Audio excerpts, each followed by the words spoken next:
નમસ્કાર, હું ગાયત્રીબા વાઘેલા, ગુજરાત પ્રદેશ કોંગ્રેસ ઉપપ્રમુખ.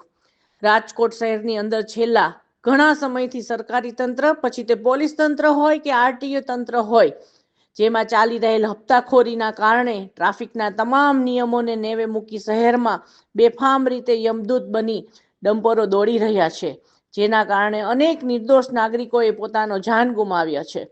ભ્રષ્ટાચારથી ખતબદતું પોલીસ તંત્ર અને આરટીઓ તંત્રને આવા નંબર પ્લેટ વગરના ડમ્પરો નજરે પડતા નથી. સામાન્ય નાગરિકને ઈ મેમાં મોકલતી પોલીસને અને શહેરની તીસરી આંખ ગણાતા કેમેરાઓમાં પણ આવા ડમ્પરો દેખાતા નથી.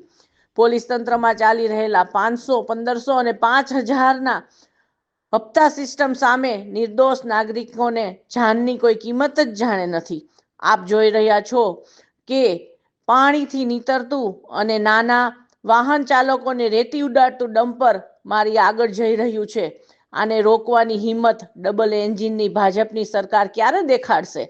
નિર્દોષ નાગરિકોની જાનની કિંમત સંવેદનાહીન ભાજપ સરકાર ક્યારે સમજશે? અને હવે લોકોએ પણ જાગૃત